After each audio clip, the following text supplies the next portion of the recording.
Are we live? Yes, we're live. So, Thursday, second interview of the day. So if anybody watching is thinking, what on earth are we doing? I am going to be interviewing. I'm very fortunate. I've got 20 amazing women that are going to be sharing tools, ideas, experiences for this summit. It's called Take on the World, Ladies. Look good, feel amazing, even in lockdown. I don't know whether that's the right title. It's more to do with, how are you doing? How are you doing? We're seeing so many people, I feel, struggling emotionally, with anxiety, stress. These are uncharted times. Nobody knows what's happening. And how you think and feel is very, very important. So hopefully, out of the amazing ladies who come from totally different backgrounds, different areas, but the one thing that they do have in common is that they all are here to serve, to make people feel good about themselves. So if you haven't registered, link is above, which will take you to Kim's speaker profile to find out more about her. But she's here. There we go, that way. So, explain to people who you are, what you do. Okay, so I'm Kim Alexis, and I am a lot of things. I have a lot of tools in my toolkit. So basically, I'm a spiritual medium, a psychic. I'm a hypnotherapist. I'm an inner child therapist. I'm a past life regressionist. I'm a crystal healer. I do a lot of stuff. And I've been doing this for over 20 years. So, long time back when people were like, what's a crystal? And what's past life regression? Or even, what's hypnotherapy? When people thought you just held a watch in front of somebody's eyes, Yeah. Lots of misconceptions. So a lot of what I'm doing, well, let's backtrack a little bit. First of all, you mentioned uncharted waters, and people are saying, well, we're all in the same boat, and we're not all in the same boat, in the sense of there are those who are in a boat who are floating nicely and calmly along this sea, and there are those in a boat flailing their arms, screaming for a life jacket, like the Titanic's going down. And then, if I use that analogy of the Titanic, there were people on the Titanic, the staff, so to speak, who, they were saying, you have to do it in an orderly queue, and mother and children first, and this kind of thing. So they were the calm ones because they were in a position of duty. They were the helpers, to help those people onto those lifeboats. And this is just coming to my mind now because I'm thinking, as therapists, that's what we're doing. We're helping those who are the ones that are flailing around with anxiety, with panic. And when we get into situations where we feel out of control, we tend to go into different forms of I put different types of personalities, where you've got a situation here where we feel like we've lost control of our lives. We haven't got the lives that we had. So in a way, we're grieving for the things we used to do. We're grieving for the life we had, because now we're having to live this different life that we obviously there's some of us who are privileged, who are coping well because we know we've got savings, we know we've got a job, and obviously there's those who are in dire straits, who haven't got a job, who don't know where their food's coming from, who are stuck with violent situations. That there's all kinds of, that's why I say we are in different boats. We're not all in the same boat, but it's how we deal with it. And I think that there's this grief for the loss of the life we've had, and then so a lot of people will go into depression, anxiety, anger, and eventually, and hopefully, to a place of acceptance. And that's when we can get calm and we can feel in control. And that's kind of what I help people do. But I do that in a way with a lot of, as a hypnotherapist, with a lot of regression work, because I take people back to, say, the first time they felt out of control. And that might be when they were told they weren't good enough, they weren't pretty enough, they weren't you know, they were told to shut up, that their opinions didn't count. They were abused. All the things that happen to us in childhood stay with us. And then when we get into situations like this, where we're feeling out of control, all that stuff starts to come up. And that's why some people can handle it a lot better than others, because some people have managed to accept what has happened to them, and they feel, okay, I'm all right. And there are other people who this is kind of superimposing on all of the stuff that they've never really dealt with. Right. So it's all rearing the ugly head and coming up now.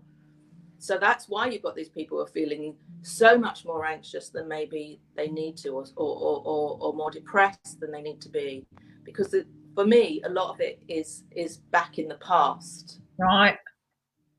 So I deal with that with what's called inner child work, because back then, the child would have done something within themselves to protect themselves. So it could be that they remain angry, but that anger could be a way of them keeping people away from them. So it's a form of protection. Yeah, it's a coping mechanism. Absolutely. Or, if they go into a mood and they go into silence, well, then they don't have to speak to anyone, so nobody can come in and hurt them. Again, we've got all these, as you say, coping mechanisms. We've got all these ways of protecting ourselves. But that form of protection back then was okay. But we need the subconscious to know that that's not relevant now. Yeah, totally. That makes so much sense. So much sense. So what I do with my work is to basically get that inner child, or that subconscious part of you, to understand that the protection was good back then, but now we need to change it. And is it willing to understand that it's safe and it's okay to let go of doing that and to implement a different type of more positive coping mechanism? Brilliant. So I enjoy doing that kind of inner child psychotherapeutic work, hypnosis work, because I just like to see people well. I just want to be, as you said, we're here to be of service, and I'm fortunate to have got to this place to understand that that's what we're here to do, or that's what I'm here to do. But it's been a long journey. And during that journey, I also learned a lot about spirituality, crystals, connecting with spirit, being a psychic. And that all came about through traveling. I traveled not all around the world, but I traveled a lot. I left England when I was 17 and I went to live in Italy. Whereabouts? Whereabouts in Italy did you live? Well, a little place called Fuji, which is a few hours away from Rome. Okay. And it is actually a spa place. It's quite a well-known place. The Romans go to drink the waters because the waters are... Michelangelo said of the waters that it... what was it? It was to do with the only stone he couldn't love when he had gallstones. Oh. And he drank the Fuji waters to heal. Yeah. Wow. And, so apparently it said that was the only stone he couldn't love. but yeah, so I lived in Italy, and I still I frequent Italy a lot, and I do retreats in Italy. Well-being, psychic development, and inner child, and everything that it covers. You know, finances, relationships. It all has a knock-on effect, right? It's all connected, totally.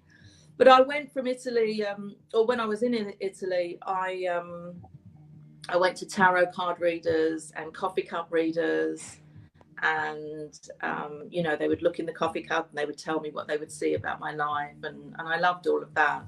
And through my travels, from Italy into Tunisia and Algeria and Morocco, and I got a job in Morocco, sitting on the carpets outside a jeweler's shop, and I'd have to entice the tourists in. And I'd have all these crystals around me, but at the time, back then, to me, they were the semi-precious stones. I didn't know that they were crystals that had healing properties in them. It was just interesting that at that time in my life, I didn't know anything about it. And 20 years on, you had the calling even back then. So when did you realise that was your purpose? Well, that came many, many years later, when I basically, I had a few experiences. I had a premonition. I was in hospital overseas, and I was reading a book on Buddhism, and I read in the book that there'd been an earthquake, and I was tired, and I had a radio next to the bed, and I put the radio on, and there was a news flash to say that there'd been the San Francisco earthquake. And I was like, no, that can't be right. I've just read that in the book. But of course, when I looked through the pages, it wasn't there. Oh, wow. So I started to have these premonitions, and basically and a few very, very out of body experiences. Right. And when I got back to England, somebody told me about a spiritualist church, and I was like, what's that? Went along, saw that there was a medium giving messages to the audience, standing on the stage, you know, telling them about, you know, I've got your grandfather here, and, you know, he used to be in the Navy, and you know, and used to play a guitar or whatever, you know. And I was like, oh my God, I want to do that. And literally, I went into what we call a circle. But I was just a natural. I was hearing, I was seeing, I was telling people about their lives. You were open to it. Yeah, completely open. And I think that's because of the experiences that I'd had through the travels, and the experiences that I'd had growing up as well. You know, I think, backtracking, like I said, to the inner child, we've all had experiences. We've all got the emotional wounds within us, and I think those emotional wounds are what make us who we are. Mm-hmm.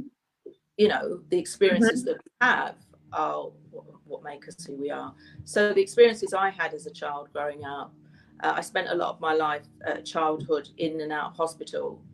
Right. And then I think all the travels that I did after I did North Africa, I went through Europe as well. And I was actually hitchhiking with another girl. So from Italy through North Africa, through Europe. And I've actually written a book about this, and about all the spiritual experiences. So yeah, came back to England, and started on the spiritual journey, more in depth, giving readings to people, telling them about their lives, studying about the crystals. Then I went to a mind, body, spirit fair, and saw that there were these, you know, people with these stools with crystals on, and I was like, oh my God, you know. I had to know more about them, and so I did a course on crystal healing. And I remember at the time thinking this was like a thirst for me. I had to know. Whereas there were other people there who it was just a hobby for them. Right. Me, no, this is imperative. You know, that and so I became a crystal healer. I became a psychic, a spiritual medium, and And through that, that's a very well-rounded, it's a very holistic approach, because you're dealing with the mind, you're dealing with spirit, the whole thing is connected, which I do feel sometimes that there are so many therapies out there that it's all separate, and you know, their way is the way that works. Whereas when somebody like yourself that can combine all of these things, you have a much better way of helping someone, right? Yeah, it's all connected. You know, I mean, if my title would be a transpersonal psychologist, and transpersonal means taking in the mental, the emotional, the physical, and the spiritual. Right. It's a bit of a mouthful, though, isn't it? Yeah. So I never use that. I never use that label, because most people go, "What? You know, what's that?" You know. But that's what it means to combine everything. And I don't believe that you can have, you know, you can deal with the mental and the emotional and the physical, but I believe you have to work with the spiritual, because we you know, this the famous saying, we are humans having a spiritual experience. Totally. You know, we are spirit beings. Absolutely. And if we weren't spirit beings, I wouldn't be able to do the work I do with my readings, which is connecting to those passed on. You know, if they weren't spirit, they're just spirit in discarnate. We are spirit incarnate. And so you know, when we pass over, this just comes off. This physical body just comes off like taking a raincoat off. Sure. But we are the soul, we are the spirit, that's what we are. And that's eternal. We go on and on and on. You know, we've had many lives, and we will continue to have many lives. And we also have our guides with us, spirit guides, angelic guides, that have been with us for eons of time. So yeah, it's all connected up. Do you think these days, how do you feel that, maybe say go back 20, 30 years, there was this perception of maybe what somebody like you does now? Whereas these days, do you feel that people are a little bit more open to the idea that, yes, we're not this flesh and bones, it is what do you feel that the tide has changed a bit more recently? Yeah, I mean, obviously for me, I'm surrounded by like-minded people, so we're all open, we all have this understanding. But I think that it's definitely filtered through into the mainstream, because you know, we have everybody wearing crystals, from Meghan to Callum Best to Victoria Beckham, you know, and Gwyneth Paltrow, and do you know what I mean? Yes, it's more accepting, isn't it funny? Just because a celebrity is wearing it all of a sudden. Yeah, exactly. And you know, even in products like shampoos, there's always something referring to something very herbal or very essences, and you know, it's filtered through, and I think that's a good thing. I just think that there are a lot of people out there who maybe, you know, the spiritual is an escapism rather than them really dealing with their stuff. So it's very easy to go, oh la la la la la, I'm going to go up with angels, and I'm going to, you know, sit under some crystals with some gong baths, and and I'm fine, you know, when you're not. You know, you've really got to go deep and deal with the stuff. And I say to people that I deal with, that when they do come and see me, which by the way, I can do that online now, obviously, rather than them coming in person, I do say to them, you know, you have to be brave. You have to be courageous to want to go in and deal deep with your stuff. And most people get to that point when they, you know, there's a part of their life that they just feel like, I don't want to carry on like this anymore. I don't want to be, you know, whatever it is, overeating or smoking or have this anxiety anymore. I want to know why I've got it. I want to stop it, and I want to release it. And you have to delve deep. I don't think that you know, there's quick fixes as such. I mean, there is to his point with some topics in hypnosis, there are some quick fixes, but generally speaking, I think that if you delve deep, you get to the root of the issues and pull out the roots. The root cause. You've always got to go to the root cause. Otherwise, if it's too superficial, it might only last a little while, and then you resort back to your habitual patterns, which may not be serving you. Absolutely. Yeah. So, absolutely. do you feel that with obviously, you know, what's going on at the moment, because people are indoors, you know, some, not all, but some have stopped work. So they've got a lot of alone time, thinking time, time of, you know, self-reflection, which could maybe go both ways, cause more stress, or it could open them up. So for them, for what you're going to be sort of offering on the summit, how do you feel that you may be able to offer some help for those?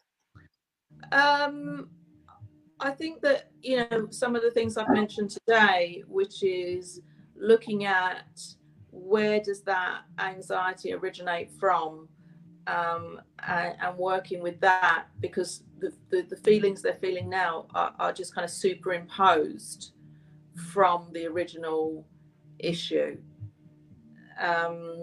So, you know, if you're feeling depressed about where you're at now, well, you probably had an underlying depression, maybe back, sitting back there on your shoulder somewhere. Anyway, I don't feel that, all of a sudden I'm depressed. Just because of the virus. Not just, it doesn't happen like that. It might be the straw that broke the camel's back, right? Absolutely. Yeah. Brilliant. So, you know, I would look at those emotions, those thoughts, and those behaviors, and see how to alleviate that. I mean, on the summit, I might talk about things in a more spiritual way. I might look at the chakras, because the chakras are energy points in the body, which, you know, especially the root chakra, that's all about our grounding. That's all about keeping us centered and aligned. So I think that would be, I think that would be amazing, because I think that's something that not so many people are even aware of. It's you know, some are, some aren't. And, that, I think that would be a lovely combination then. Well, because it all ties in. It all ties in. Because, you know, if you're feeling centered and grounded, then you're going to be stopping that feeling of everything's out of control and I can't handle it, or the overwhelm. Yes.